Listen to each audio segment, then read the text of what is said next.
Fazendo um breve resumo da parte que eu dividi com os irmãos até a última oportunidade, né? E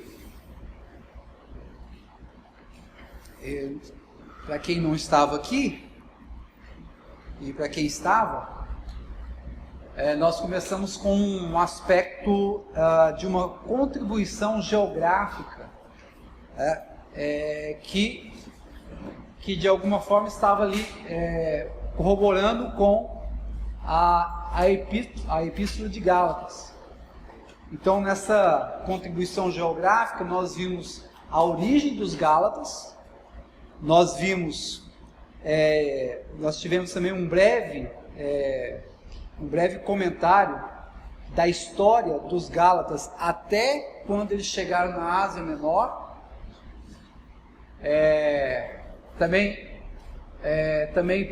Nós vimos também a questão de Gálatas, da Galácia do Norte e da Galácia do Sul. Trouxemos uma visão geográfica de como se movimentava o Paulo de forma missionária e também com base na carta de Pedro, nós vimos também que Pedro tinha algum contato com a parte norte da Galácia. E nós vemos ali no mapa que aquela parte geográfica da Galácia do Sul é bem aquela que essa epístola foi endereçada, né?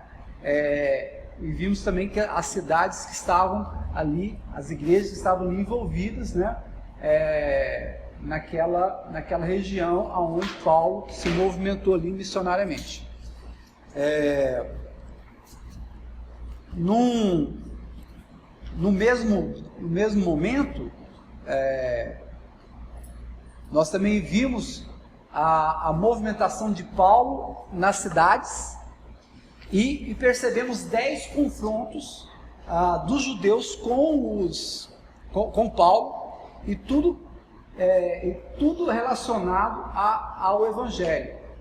Então Paulo ele recebeu essas afrontas, esses confrontos dos judeus desde sempre, né? Então, e nessas afrontas, nesses confrontos, o foco dos judeus era o que? Era atacar o mensageiro Paulo para que a mensagem pudesse ser desqualificada. Então esse foi, assim, digamos, o primeiro momento que nós vimos assim a respeito de Gálatas. Eu acho que ver também quem eram os Gálatas, a origem deles, né, de onde eles vieram, da Europa. Então, todo aquele movimento. No segundo momento, né, nós trabalhamos o tema da carta aos Gálatas, que em síntese é um protesto, né, à distorção que estava sendo feita nas igrejas da Galácia. Então, um protesto de Paulo quanto a isso, a essa distorção, né, com relação ao que estava sendo introduzido no evangelho que Paulo estava pregando. Junto com isso, sobre o tema, nós percebemos também que essa carta ela foi protagonista no que se refere à reforma protestante com Lutero. Então, ela foi usada como uma carta magna, digamos assim, né? A carta que ele usou para, digamos assim, cair o papado, né? Ali houve uma revolução naquilo que estava acontecendo na Idade Média. Bom, e também nesse momento, além de nós vermos o tema da epístola, que seria um protesto de Paulo com relação contra a distorção que estava sendo feita com o Evangelho, o protagonismo da reforma, nós também vimos também as implicações, né, dessa carta aos eleitos, né? E, bom, então acho que foi os dois primeiros momentos, né? O primeiro fim de semana, o segundo fim de semana, e no último, nós ainda não, digamos, a gente só deu uma pequena entrada no texto mesmo de Gálatas. Para falar a verdade, nós ficamos praticamente na metade, na primeira, acho que na metade do primeiro versículo do capítulo 1. Entretanto, nós fizemos um bom aproveitamento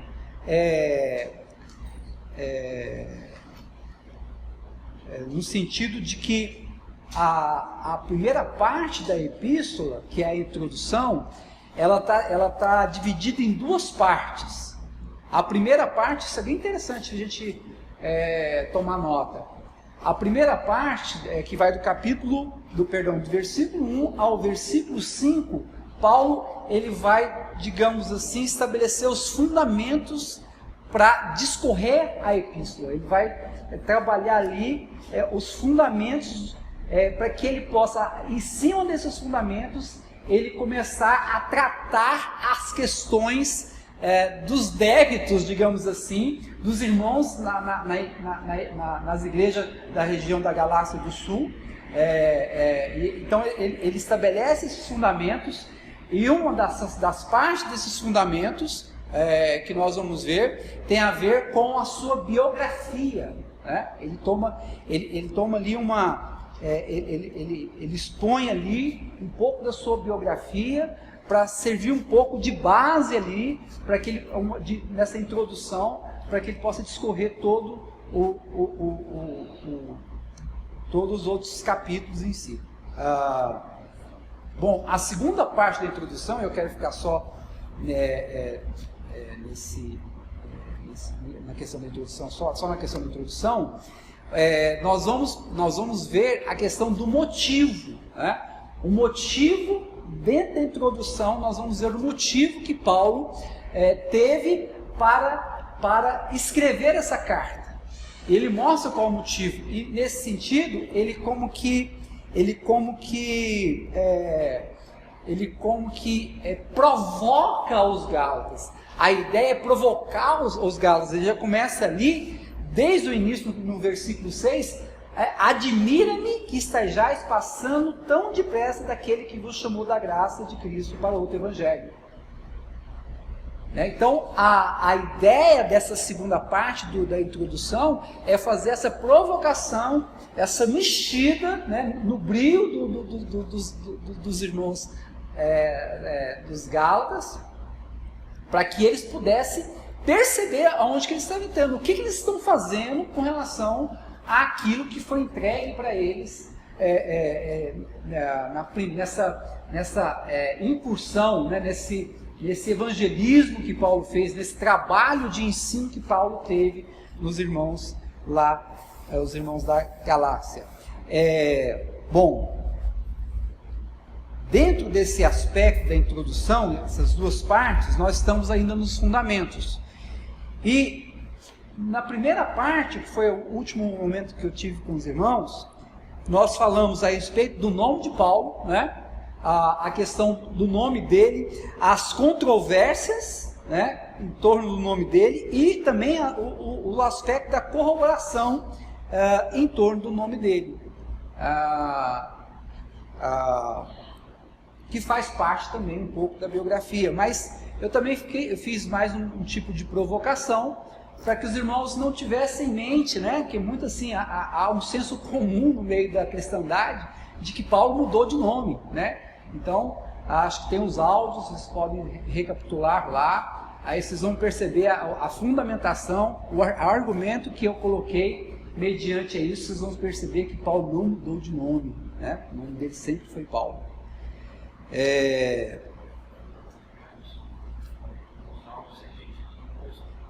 O último não? O último não. Ah, tá. Não postou nenhum. Tá. Depois a gente faz isso então. Bom, então nesse sentido do nome de Paulo, nós também vimos um pouco também da sua biografia como matéria de defesa. Afinal de contas, ele começa assim, solando, né? Apóstolo. Eu já falo assim, eu sou apóstolo. E por que essa defesa? A motivação, e também nós vimos o que? As motivações das afrontas dos judeus, que tem muito a ver com, digamos assim, com uma competitividade, né? Os judeus eram macetosos, né? Queriam ali de alguma forma ganhar discípulos para eles, enfim, tem toda essa questão. Também vimos a questão do termo apóstolo, né? O significado, o comissionamento do apóstolo. Nós vimos como e o que é ser apóstolo. Nesse sentido, aplicamos também a competição dos judeus por espaço. Também vimos que há outros apóstolos além dos 12, né? Os 12 que é os 11 sem Judas, mais Matias e também Paulo, que Paulo já acaba sendo o 13º, digamos assim. Mas também, além desses 13 que nós estamos falando, nós vamos ver a Bíblia mencionando outros homens piedosos, outros mestres, né, mencionando eles também como apóstolos. E, nesse sentido, né, quebrando um pouco do estigma, né, que às vezes tem muita aberração, né, a questão do título, né, as pessoas que deveriam ser piedosas, elas acabam exigindo de ser chamadas de apóstolo, né? Exigindo de ser chamadas de pastores, ou seja, há uma exigência, né? E dentro disso nós vimos a importância, com base em Efésios 4, nós vimos a importância do apostolado nos nossos dias, tá? Não dá para a gente descartar isso. Bom, e na expressão, né, que Paulo diz, não da parte de homens, e nem por intermédio de homem algum, nós ainda continuamos a destacar a questão dos judeus, a desqualificação que os judeus faziam com relação ao Paulo, né? Além deles entrarem num campo missionário que é de outro, ou seja, entrar lá de enxerido, né? Não é assim que se faz Israel.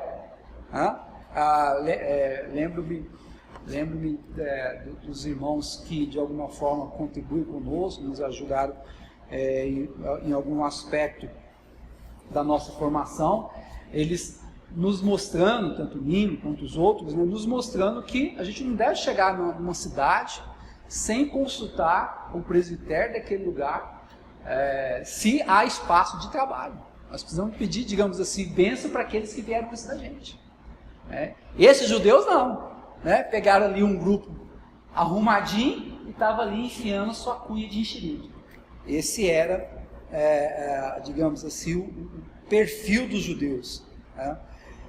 Bom, a ideia que eles faziam junto com os irmãos da Galácia é que Paulo não tinha qualificação para ser apóstolo. Por quê? Porque ele não tinha a mesma raiz dos 12 apóstolos. E ele também era acusado de um tipo de afrouxamento na lei de Moisés, né? Então é aquele negócio de você não ter que cumprir a lei, né? Mas eles faziam isso de forma pejorativa para atacar a reputação de Paulo. Também vimos com relação a isso alguns elementos para que a gente pudesse aprender para os nossos dias, né? Essa questão principalmente de você falar mal das pessoas, falar mal da liderança, né? Paulo mesmo vai falar, se eu não me engano, em Tito ou Timóteo, ele diz que você não deve ouvir acusação contra um líder sem 2 ou 3 testemunhas. Então a importância de nós nos percebermos enquanto alguém que está olhando para o outro, e devemos muitas vezes olhar mesmo, mas olhar com zelo, né? Mas precisamos fazer esse enfrentamento, né? Com graça, com transparência, né? Sem fofoca, quebrando esse aspecto pejorativo da crítica. Paulo rebate essas acusações, né? reforçando que o comissionamento dele não foi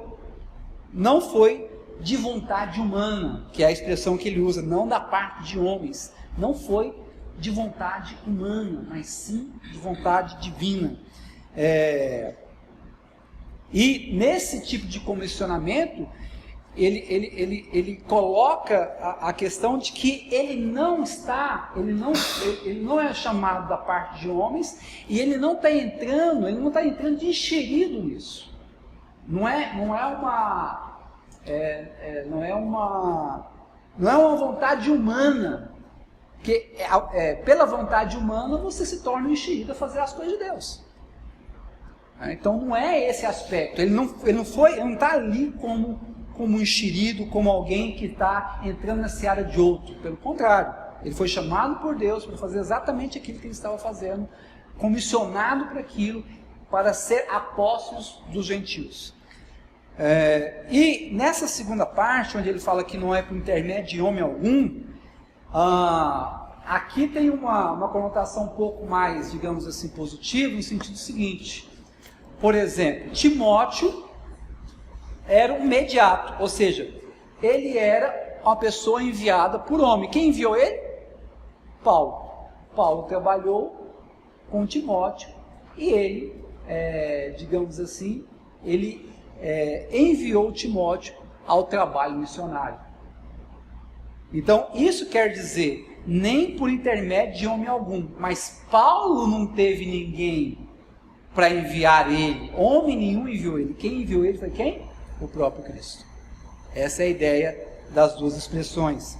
Então, ele diz, quando ele relata isso, ele bate o martelo dizendo o seguinte: olha, ele iguala o apostolado dele com os dos outros apóstolos.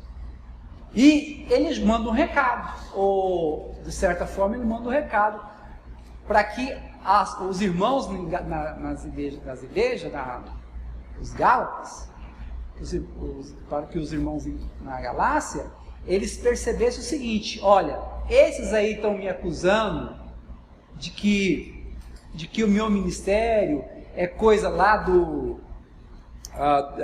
Simão, é Simão que ele, quem que ele recebe visão de Deus e vai lá atrás de Paulo. Como é que é o nome dele? Não. Ananias. Gente, jeitoso. Então, ou seja, eles estavam acusando de que o próprio Ananias é que tinha enviado ele. Ou então, os irmãos lá da igreja lá de Antioquia. E aí ele fala assim: não foi homem, nenhum homem que enviou, não. Pelo contrário, vocês é que de certa forma gostam de ser chamados de discípulos dos 12. Vocês que gostam dessa 9 horas aí. Eu não, eu fui chamado pelo próprio Senhor. Então, ou seja, não foi bispo, não foi os apóstolos, não foi homem nenhum que me enviou. Eu estou aqui por um outro motivo, por uma outra delegação. Bom, então isso foi, digamos assim, um resumo, né, daquilo que a gente viu até agora. E agora vamos andar, vamos para frente, né? Então, com esse discurso dos judeus, esse discurso de que quem é Paulo? Nos nossos dias, né? Quem é Paulo na fila do pão? Com esse discurso dos judeus, eles ainda, além de dizer que quem é Paulo, eles ainda falam: não é esse aí, né? Digamos que um recém-convertido, de todos os outros, não é esse aí um recém-convertido? Quem é esse Paulo? E outra coisa, né? Tem mais. Que moral tem ele? Não foi esse que perseguiu a igreja de Deus? Você percebe que a provocação dos judeus para desqualificar Paulo é sagaz. Né? Como nós não podemos incorrer nisso? Quem que não tem uma vida preguiça? Não é mesmo, João?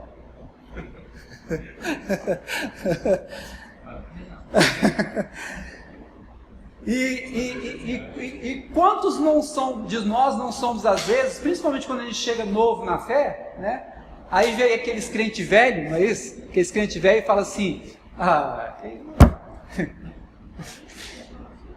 eu tenho pedigree, gente. Eu já estou aqui tem tempo. Esse cara chegou agora e quer ficar abafando aí, tá achando que é quem? Né? Então, esse discurso dos judeus, de certa forma, era a acidez dele para desqualificar Paulo. Mas o que Paulo tem a seu favor? O que Paulo tem para poder combater esses filhos do diabo? Ele tem Kyrios. Ele tem que és tu, Senhor. Ele foi tombado por Kyrios. Não é outra pessoa. Em matéria dos antigos, né? Foi um fenenê que tombou comigo. Os medianos numa Scania. Agora não sei qual que é o bitrem lá. É Scania ainda? Gente, então Paulo ele tem um argumento só com relação a isso. Ele disse que não foi homem nenhum que me projetou nesse curso, mas foi Jesus Cristo. Jesus Cristo. Então, ele de certa forma, ele está lembrando ali daquele momento que ele teve no caminho de Damasco. Naquele caminho de Damasco, naquela estrada de Damasco, ele esteve em encontro com aquele que chamou ele para o comissionamento, para o ministério que ele estava atuando. Percebe que ele, de alguma forma, ele não está ali defendendo a sua reputação. Mas ele sabe que é importantíssimo ele colocar os pingos nos is. Porque o que está em risco é o seu evangelho. Não é assim que ele fala? Esse é o meu evangelho.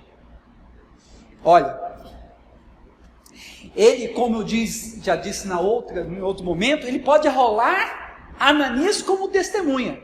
Enquanto os judeus estavam colocando Ananias como alguém que tinha enviado Paulo, Paulo pode arrolar Ananias como alguém que viu, que sabe que foi o Senhor que comissionou ele.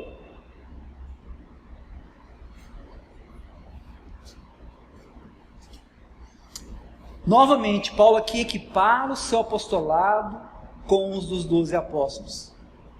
O mesmo que chamou os 12 é o mesmo. Como é que você pode andar numa regra? Como nós vimos lá no capítulo 2, né?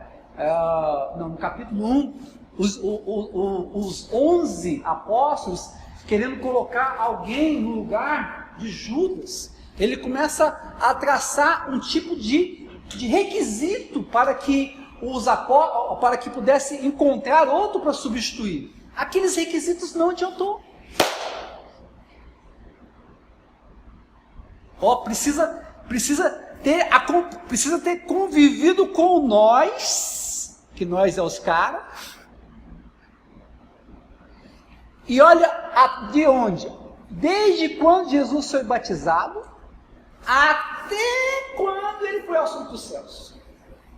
E aí é onde Paulo fala: eu sou como um fora do tempo, um inadequado, mas legítimo. Percebe?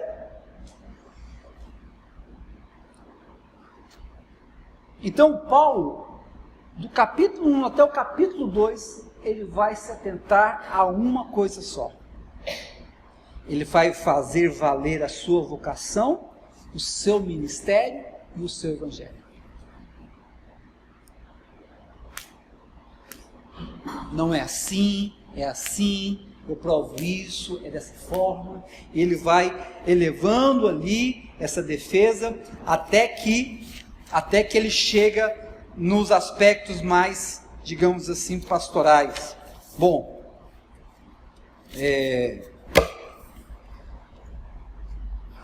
então ele diz: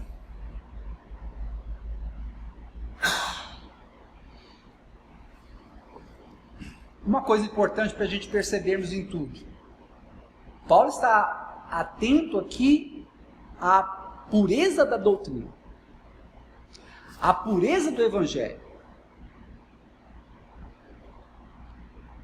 E ele joga duro, e ele fala duro com relação a isso.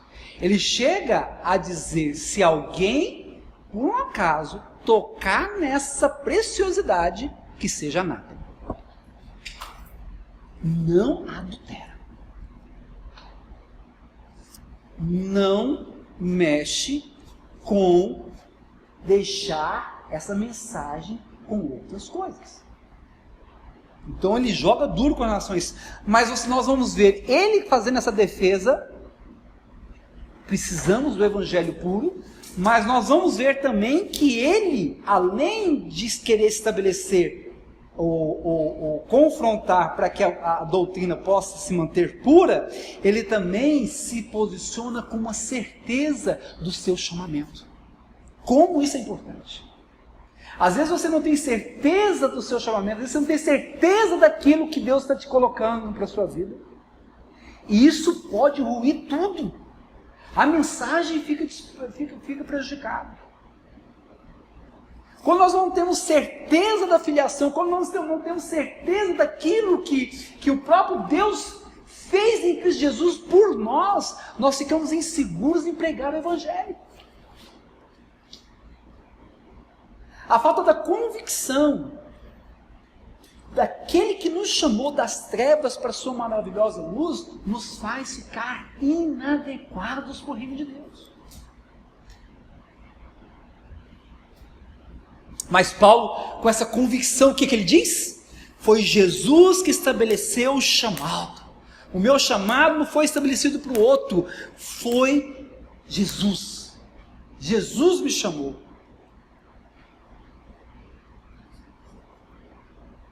Nesse mesmo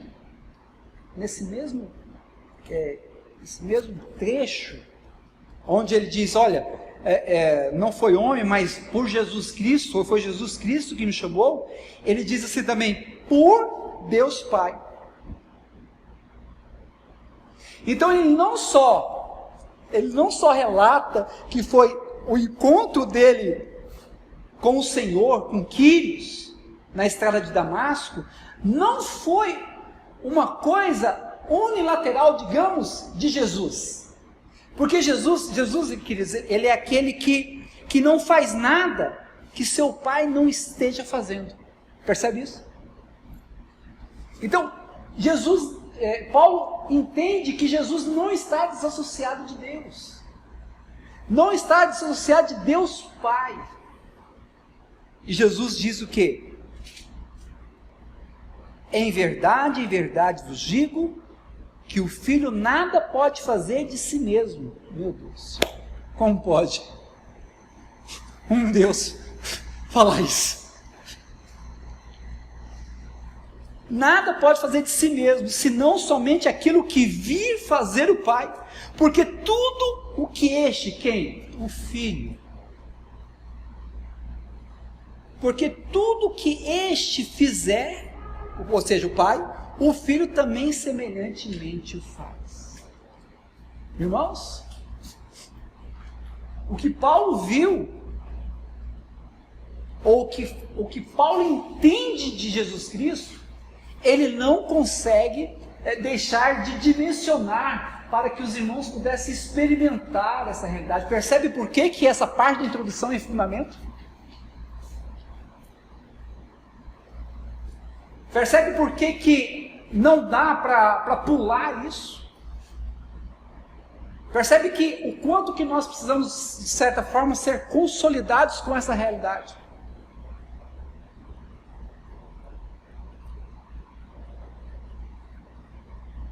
E é assim que Paulo vê a relação de Jesus Cristo com Deus Pai. uma relação como aquele centurião que olhou para Jesus. Não, calma, de jeito nenhum, não precisa isso entrar, é desonroso. Por que é desonroso entrar na minha morada? Porque eu sei da autoridade que o Senhor tem. O Senhor tem uma autoridade, e eu comparo ela à autoridade que eu tenho diante de César. César tem autoridade sobre mim, e eu tenho autoridade sobre aquele que está abaixo de mim. E eu entendo sobre autoridade. Então a visão de Paulo a respeito de Jesus não é diferente do centurião. E essa é uma visão adequada que nós precisamos ter. Nós vamos ver mais na frente que isso vai ficar muito mais acentuado. Isso vai ficar perigoso.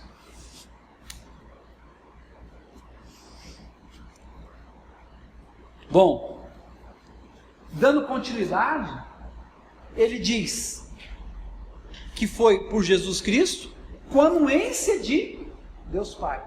Ou ele viu Jesus Cristo, de certa forma, viu Deus Pai fazendo aquilo, e ele simplesmente fez o que o Pai estava fazendo, porque ele semelhantemente faz aquilo que o Pai está fazendo.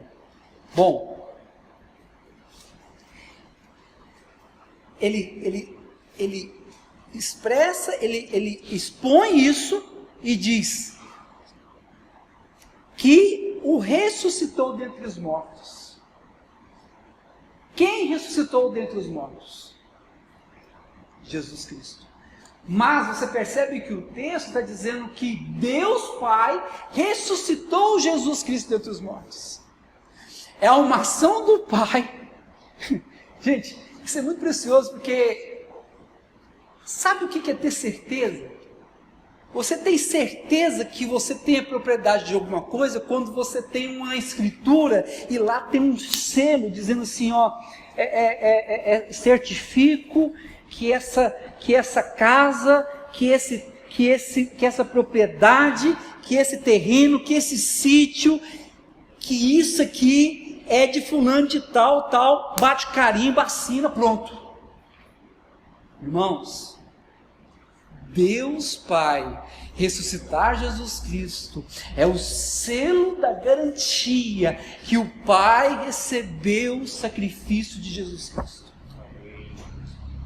Foi perfeito. Esse sacrifício, irmãos, não é pouca coisa. Com esse sacrifício, de certa forma, ele elimina de uma vez por todas a força do pecado nas nossas vidas. Mas até aí é muito bom, mas ainda não está pronto. Porque qualquer homem pode morrer. Jesus morreu como qualquer homem. Mas quando Deus ressuscitou Jesus Cristo, isso fez toda a diferença.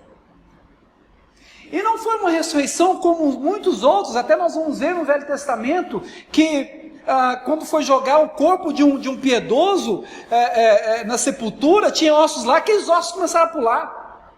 Né? Saiu da sepultura, ressuscitou. O cadáver?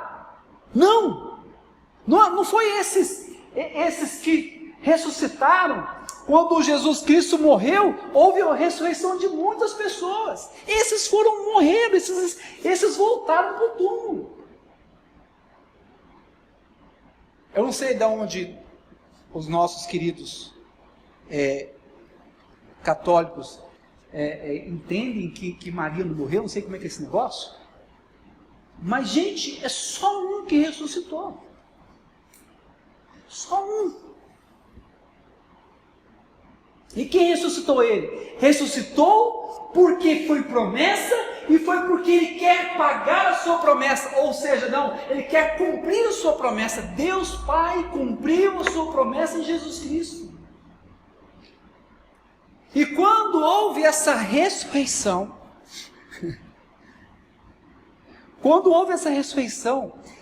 tudo que estava preparado por profecia foi cumprida nesse tempo.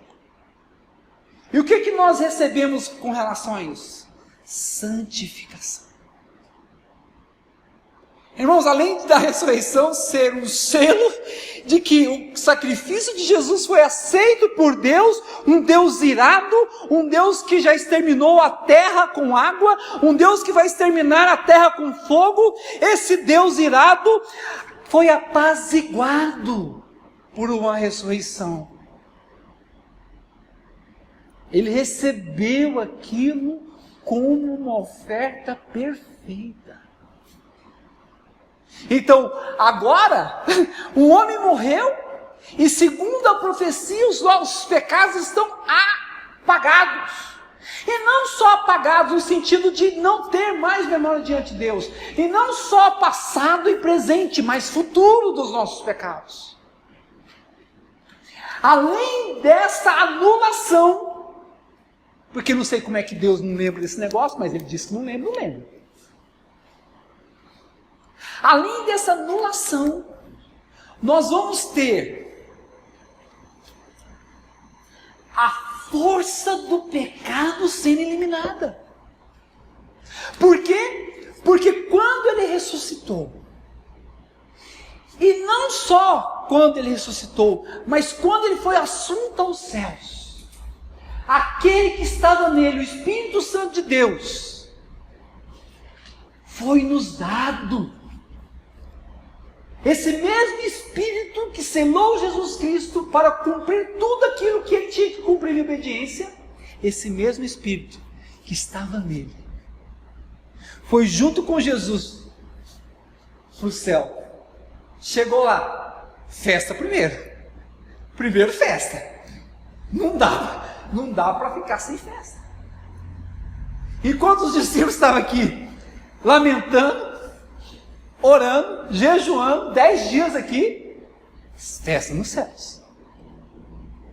Levantai, ó portas, as vossas cabeças, levantai, ó portais eternos. Por quê? Porque está entrando alguém muito fera.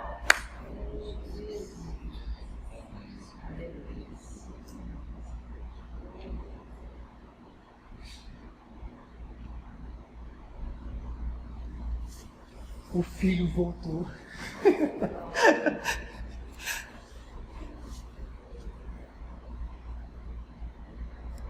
Tudo preparado.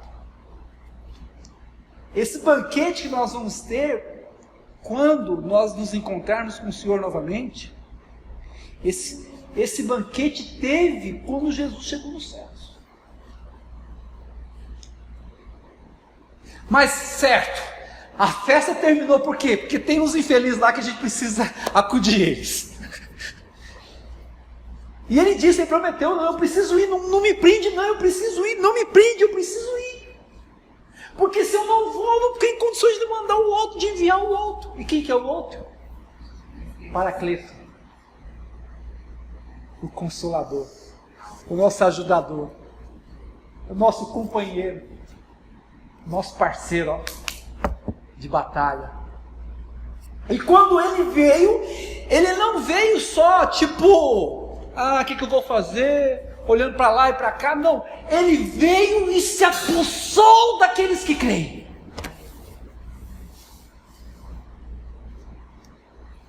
Eu posso até dizer que ele fez ele fez uma antecipação do tabernaculado. Ele nos penetrou. E quando ele nos penetrou,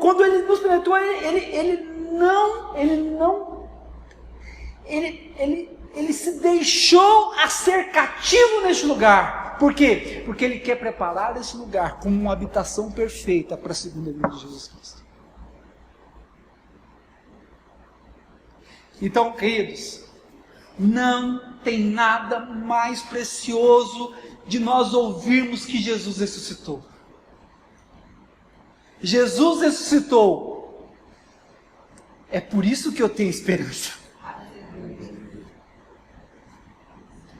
Jesus ressuscitou, por isso eu permaneço firme. Porque quando aconteceu isso, amado, a sua vida foi transformada por um toque unilateral, uma intervenção divina ao qual o homem não pode fazer parte de nada. Habitou e te santificou para sempre.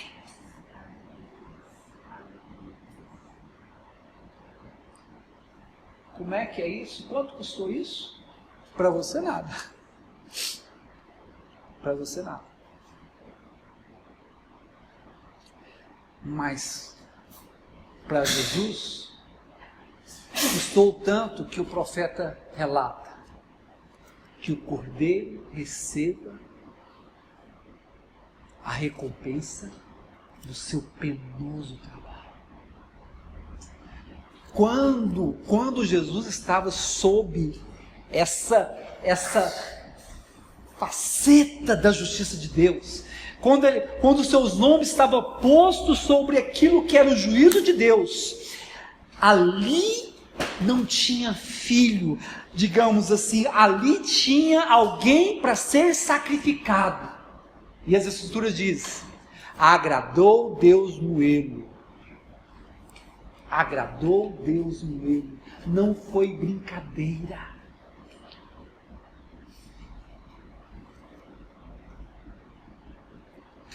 Mas ele ressuscitando, segundo Romanos, isso se torna a nossa justificação. Somos justos diante de Deus. Como que é isso? Como diz o texto, será imputado a saber a nós que cremos naquele que ressuscitou dentre os mortos, a Jesus nosso Senhor, o qual foi entregue por causa das nossas transgressões. Ele substituiu você por ele. Ele tirou você de uma cela de prisão perpétua e se colocou no seu lugar. E ele ressuscitou por causa de quê? Por causa da nossa justificação. Irmãos, a virtude do poder que ressuscitou Jesus, você vai ver isso em Efésios capítulo 1, essa virtude de poder, essa mesma virtude, imagina só, Jesus Cristo ressuscitou dos mortos, e foi pelo poder de Deus. Esse mesmo poder, gente, o poder que ressuscitou Jesus, é o mesmo poder que nos concede virtude e autoridade. Esse mesmo poder que ressuscitou Jesus, não menos, é o que nos torna representantes do reino de Deus na terra. Amém. Esse mesmo poder, queridos, esse mesmo poder nos faz sermos co-herdeiros com Cristo. Sabe assim, tipo, o que Jesus tem? Tudo é dele. Olha o poder que atuou para conosco. Nos fez, nesse sentido, co-herdeiros com Cristo. Tudo é dele e tudo é nosso. Como já diz as Escrituras, seja o mundo, seja o futuro, seja as coisas presentes, seja as coisas futuras, tudo é vosso. E vós de Cristo, e Cristo de Deus. Percebe assim, a palavra talvez fica até um pouco, mas é o usufruto. Nós vamos ter um usufruto dos pertences de Jesus Cristo, né? Imagina o que a gente às vezes fica empolgadinho de andar em coisas boas dos outros, né? De curtir as coisas boas dos outros, não é? Aí para a casa do irmão, né? Um retiro, um negócio, nossa, que legal, minha casinha é mais simplesinha, mas aqui é bom demais, né? Às vezes você sai do seu fusquinha, né? Aí entra numa caminhonetona, olha só, ixi, a gente fica todo alegrinho. Então, vocês podem preparar o coração de vocês, que o negócio vai ficar bacana. E qual é o custo disso? Zero.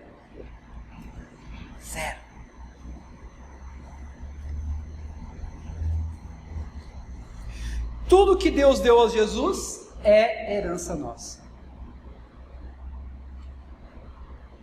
Amém. Ó, podemos dar um intervalinho? Ou como é que você acha? É só tomar um café e comer uma bolachinha e aí a gente volta de novo, tá bom?